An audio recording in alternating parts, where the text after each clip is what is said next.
bajabulela ukunethulela izifundo ezengeziwe ukunisiza kuba niphumelele kwizivivinyo zenu enizozibhala maduzane nje. Sinothisha abanethulela izifundo zika-grade 12 zonke izinsuku kusukela ngoMsombuluko kuze kube yiSonto.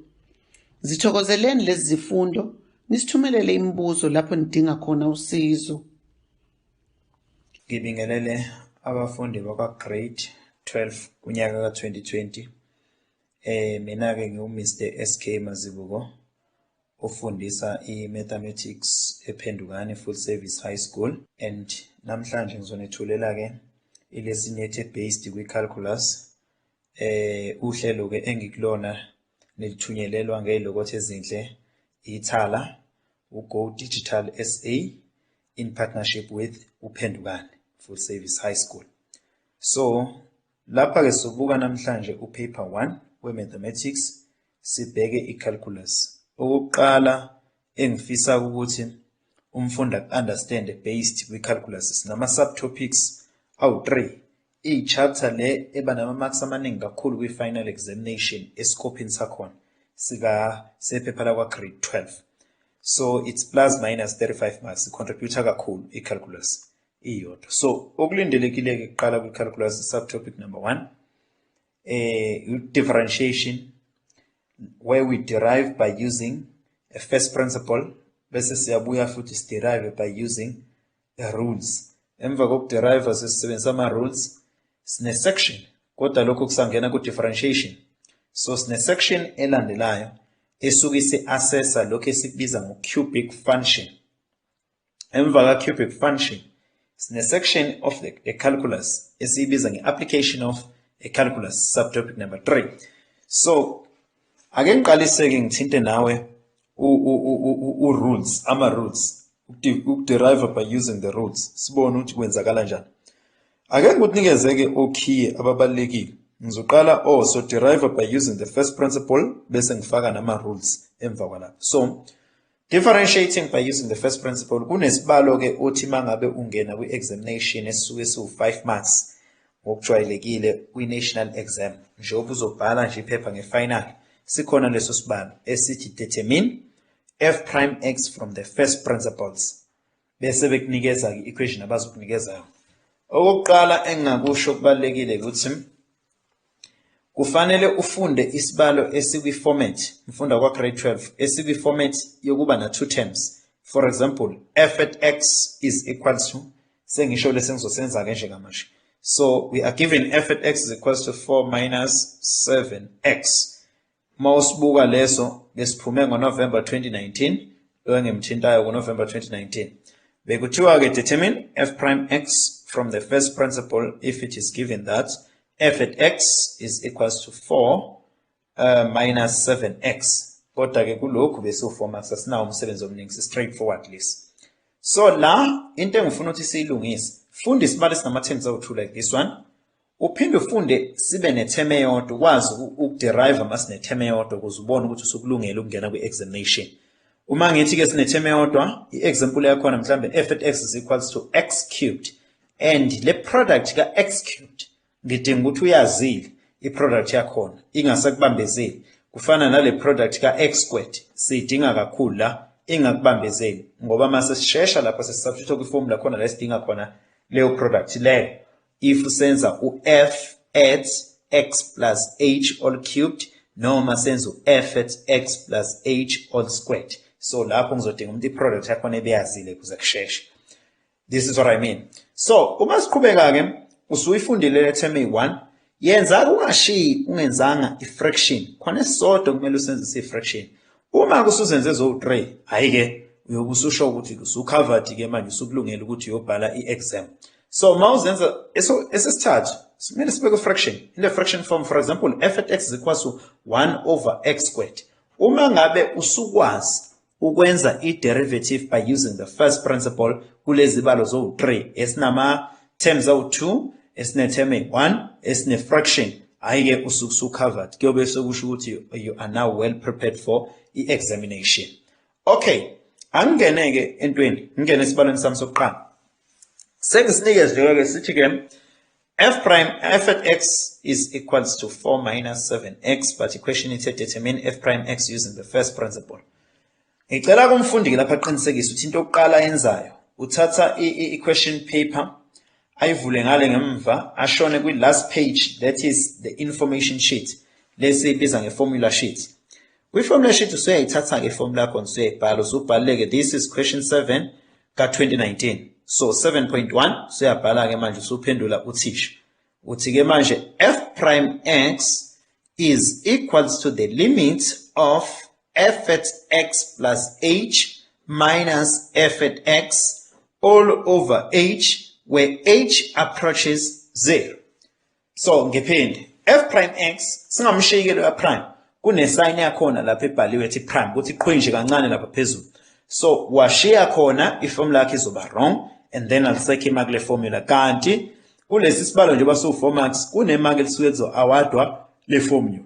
So asithi ke f prime x is equals to the lim of f at x plus h minus f at x all over h where h approaches 0. Okay, bese siyaqalisa ke sesiyasubstitute kule formula. Kusho ukuthini kahle kahle ukuthi f at x plus h kusimple nje uma sibuyele emuva ku given wethu besinikezo f at x equals to 4 minus 7x. So now sesithi f at x plus h lokho kusho ukuthi ke la kukhona khona u-x uzoshintsha u-x ufakele u-x plus h ngoba uyabona na ukuthi eqaleni bekade ku f at x njengamanje seku f at x plus h. So la kukhona khona x bekukhona khona x eqaleni sekuzongena x plus h. Kusho ukuthini ke lokho istep set sesibili sengiyabhala ngithi equals to emva kuba ngikopishile iformula sengiyasubstitute. Sesithini kwi substitution sengithi ke manje u4 minus 7 sivumeleneke angithi khona x la sithela khona khona x sekuzongena x plus h sengiyafakela kusho ukuthi ngizothi 4 minus 7 into x plus h bese ngithi minus into kusukusho ukuthi uvula ibracket ke mawusho njalo. So bese ngivula ibracket bese ngifaka u4 minus 7x bese ngivala ibracket. Alright, bese sithi ke ku all over h ungakhohlwa ukuthi ngisabhalile la eqaleni ukuthi lim ngabhala futhi ukuthi h approaches 0. Okay, emva kwalapho ke sengiyalithola ke imaki lokusubstitute lapho selitholakele. Right, bese ngisebenza ke ake siweke out ke lapha sibone iproduct yakho ukuthi kuzokwenzakala ini.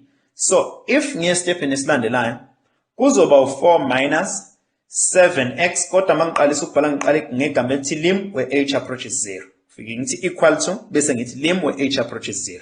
Bese ngithi 4 minus 7x minus 7h bese ngithi mangiqhubeka neproduct ngizoba no minus 4 ngiphinde ngibe no plus 7x bese kuba all over h. So mase kunjalo ke kusho ukuthi ke u4 minus 4 is giving me 0, u-minus 7x plus 7x is giving me 0, osekusele kwi-numerator estepini esilandelayo kusho ukuthi kuzogcina kusele sengizobhala ke step esilandelayo equals to bese ngithi lim where h approaches 0 bese ngibhala ukuthi ke kusele banike u-negative 7h over h.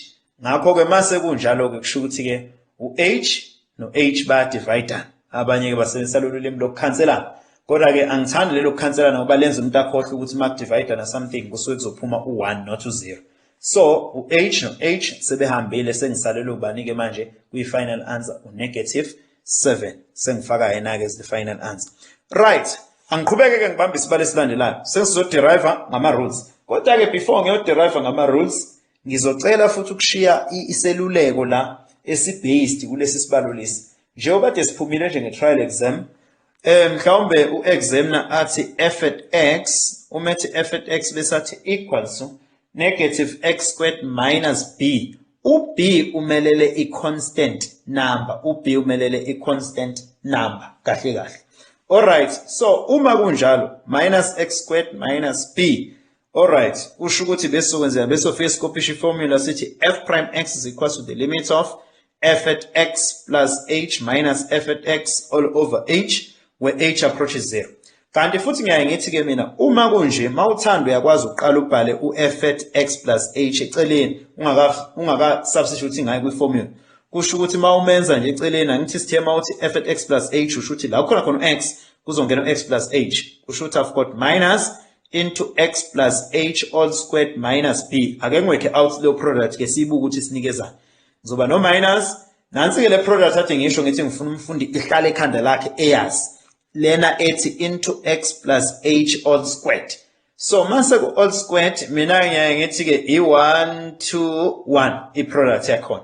Isizathu esiyaye singenze ngisho njalo ngiyaye ngithi ke la u1 oqala kufanele ahambe no x squared bese kuthi phakathi bese ngithi plus la part nendawo ngithe khona khona u2 uhamba no xh bese ngithi plus u1 okugcina lo osegcineni uhamba no h squared. Kusho ukuthi lento ifundeka kanjani? Isifundeka kanjena ke ithi ke u-x squared plus 2xh bese ngithi plus h squared. That is 1 to 1. Ilokho kade ngobiza nge 1 to 1.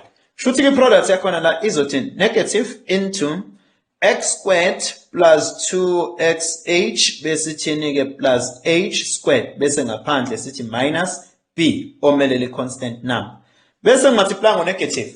Ayike abafundi ihlezi ngibatshela ke mina. Uma ngabe kukhona negative ngaphandle kwama brackets kusho nje esimple lokho kusho ukuthi shintsha ama signs. Kukho konke lokho ozokwenza shintsha nje ama signs. There is nothing much. Okay, kusho ukuthi uma multiply ngo negative kuzokwenzakalani? Ngizoba no negative x squared minus 2xh minus h squared bese ngiba nobani no minus b. Kuyama ke lapha kusaqhubeke kama like terms awasekho. Kusho ukuthi ke let's go back to the formula. Formula sengiyikopishin. Emva kwe formula ke sengizofakela kokulandelayo. Sengibhala ukuthi equals to sengibhala ukuthi lim where h approaches 0 bese ngithi la ukhona khona f at x plus h angiseza ukumfaka f at x plus h kodwa sengizofaka lokho kulingana naye kubani ke lokho kade sikuwork out kubani esikutholile sino negative x squared minus 2xh minus h squared minus b lokho kuzongena endaweni ka f at x plus h. Uma ke ngithi minus f at x kahle mawuthi minus f at x umultiply ngo negative kulokho okuficile should ushintsha ama signs. Ngenye indlela bengade nginikezwe bani esibalweni u-negative x squared minus b kusho ukuthi sengizoba nobani ke manje plus x squared bese ngithi plus b. Singakhohlwa ukuthi this is all over h. Bese ngesitephini esilandelayo ngithi ngino lim where h approaches 0. Bese ngithini ke ngichecke ke ukuthi ama like terms anginawo lapha sinawo. Sino negative x squared plus x squared phinde osinikeza u0 ngiphinde kube no minus b plus b osinikeza u0. Yini esele kwi-numerator kusele u-negative 2xh minus h squared. Lokho ke bese kuba all over h. Emva kwalapho ke ngiphinde ngibhale ukuthi lim where h approaches 0. Bese ngithatha out common factor kwi-numerator. Common factor yethu bani ke lapho h bese ngisala nobani no minus 2x minus h bese ngithi all over h. Uma sekunjalo ke this h ongaphezulu uzodivideana nalo h olapha ngaphansi. Bese ngisala nani ke manje ngisele kahle kahle kwi-numerator no negative 2x minus h. Kodwa ke lesi statement esithi h approaches 0 asisho ukuthi h uzolingana no 0. Ukube besithi uzolingana ngaba strong ukuthi approaches bese sothi h equals to 0. Leso statement sisho ukuthi u-h uyinumber very closer esondele ku-0 but akuyena u-0. Kodwa ke mina kuze ngixazulule inkinga yala ngivele ngithi ke umfundi ke okungcono vele uthi ke i-terminal h iyaphela ke mase kunje. Makuphela leya terminal h uzosala nobani ke no minus 2x. Ungabe usabhala ukuthi lim ubhala h approaches 0 ngoba lokho ukuthi h approaches 0 ngiye ngithi nje ngesizulu kusho ukuthi nje le terminal h ekugcineni yenze njani iyaphela. Kusho ukuthi ke finally answer yami izothi f prime x is equals to minus 2x. That is the answer.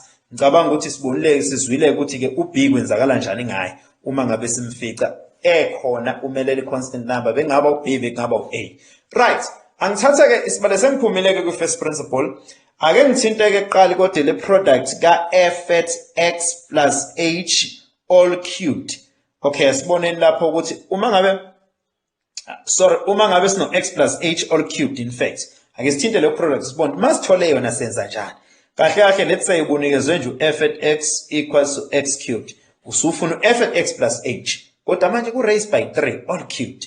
Ama brackets awu 3 ungabusavula ke ngoba usumzwile umazibuko ke manje uzovele nje wenze ngale ndlela engizosho ngayo vele uthi ngunikeza icode ke manje ungayisabikile code lena right i1 3 3 1 akusiyobakethe kaSathane ile code le yokuthi siweke out lokho ngithi asikuweke so 1331 ungabusuyesa so la ekuqaleni ukhumbula ukuthi lapha senza kuno squared sitake 1 to 1 sathi u1 oqala uhambisana no x squared u2 part nendawo uhambisana no xh sathi ekugcineni u1 uhambisana no h squared njengamanje sengithi 1331 because ku x cubed kuno cubed raised by 3 uma sekunjalo sesithini u1 osekuqaleni uhambisana no x cubed should we have 1 x cubed noma ngaphathi x cubed bese ngithi plus ngino 3 oqala fake lo x squared h bese uthi plus owesibili uzoba u-xh squared kade ku x squared h sekufanele kube khona bani manje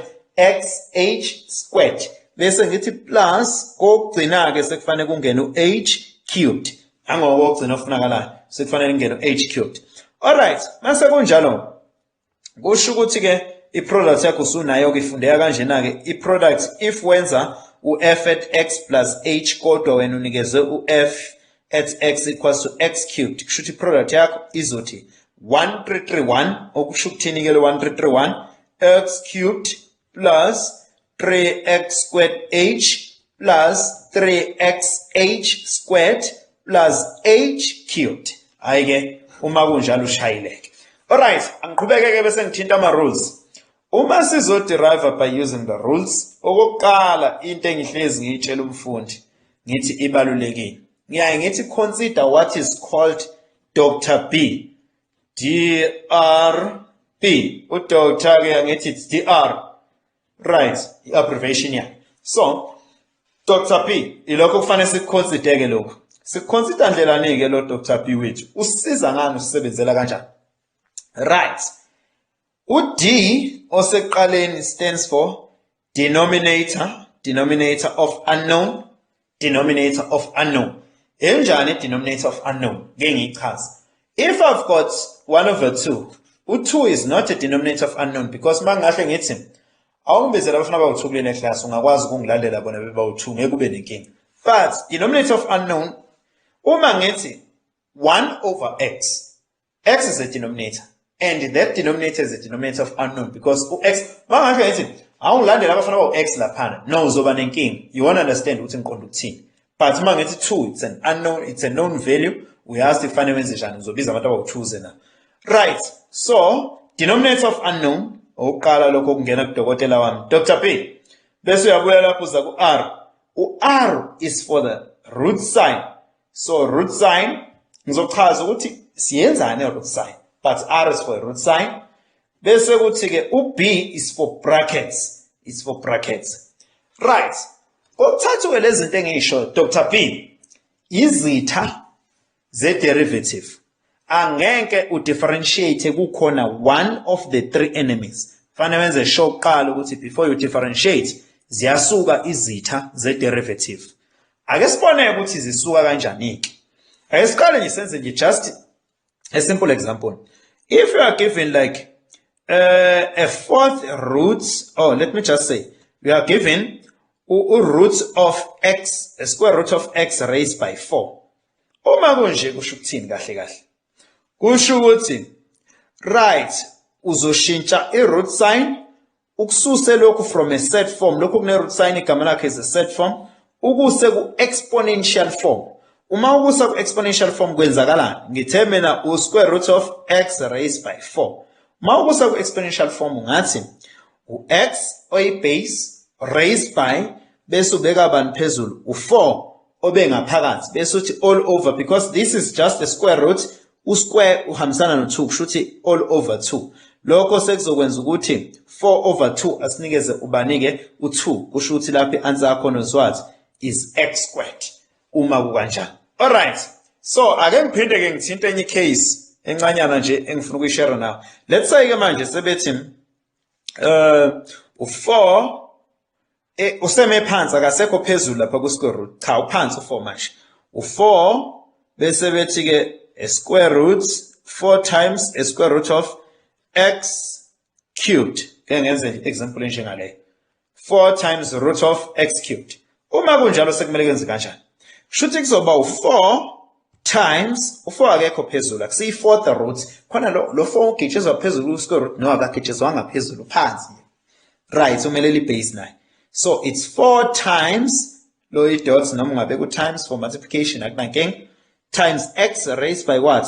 By 3 over uma kuyi square root so kusho ukuthi denominator khona kufanele kubani u2. U3 simthathe yilo bengaphakathi exponent ka x bese kuthi u2 yena simthatha from a square root. Kodwa let's say beku cube root noma mhlambe beku 4th root bekuzobe kusho ma u cube root kusuke ku raised by 3 angithi lapha ku square root ngaphandle. Shuthi bese soba no bani thina ngaphakathi no 3 over what? Or bese soba no 3 over 3 uma kuyi cube root kodwa bokuyi 4th root u4 ephezulu shuthi bese soba no x raised by 3 over 4 injalo lento singayiphazamisa. Sekandluleke lapho ekutheni how to change a root sign sise ku exponent because we said a root sign is one of the enemies. Isitha se derivative asikwazi ukuderive khona root sign. I denominator of unknown ngichaze. Sengizokhuluma ama brackets. So asusa kanjani ngama brackets? Hayi kwama brackets kulula bakwethu. Uma susa ama brackets we simple multiply. Bracket means multiply. So multiplier uphume ne product azoyisukela kama brackets makunjani. Okay. Ake ngithathe ke ngikuye uNovember 2019 sengithatha ke isibalo ke manje esasi 7.2. Sasivele kanjani ke la ku 7.2? Kuthiwa ke lana determine dy over dx if y is equal to 4x raised by 8 plus a square root of x cubed. Angiyiphinde futhi. Determine dy over dx if y is equal to 4x raised by 8 plus a square root of x cubed. Okay. Sengiyiphindile injalo nje. I think what is your. All right. Kahle kahle la uqala ufanele sik understand lento ithi derive derive y in respect of x. Derive y in respect of x. So mayisho njalo isho ukuthi asizonke isikhathi mawufica isibalo sakho uhlezi uqinisekisa ukuthi y umenza abe subject of a formula. Okokuqala lokho kumele ukwenze. Okwesibili ke ama rules uzowafaka ku x. Athini wona ama rules e derivative? Kesithathe nje uqala rule the main rule of a derivative. Ngibeka izinto ezimbalwa.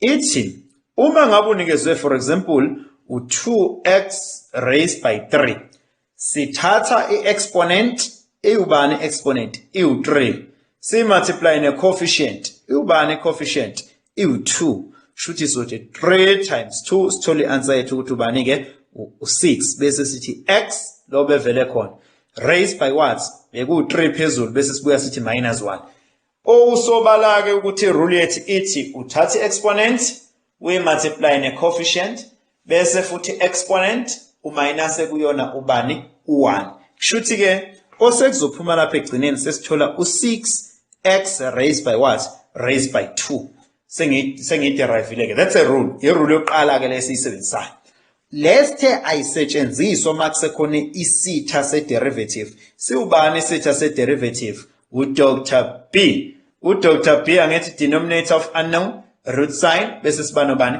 brackets ikhona sekushilo ke sathi those are the enemies of a derivative bese ngiyaqhubeka ke ngeza lana okulandelayo x raised by 1 uzolingana no 1 rule number 2 engunikezayo x raised by 1 uzolingana no 1 so let's say for example bekuthiwa determine dy over dx kodwa unikeza u3x shuthi answer lapho sekufanele kube u3 because x yena ulingana no 1 akubike u31 asenze point of correction because 3x wavela ngokuthi kuthiwe 3 times x so akuzukuba u3 1 kuzoba u3 times 1 that is 3 ingakho ngithi u3 all right okugcinako kumele sikwazi ukukhiya ikuthi ke uma sesiderive rule number 3 wethu uthi ke a constant number becoming 0 usho ukuthi lo oyi constant ongenayo x eduze kwakhe yena uzolingana nobani ke no 0 ake ngiyeke ngiqondeke kulesi sibalo esisinikeziwe sitheni isibalo sethu sithe y is equal to 4x raised by 8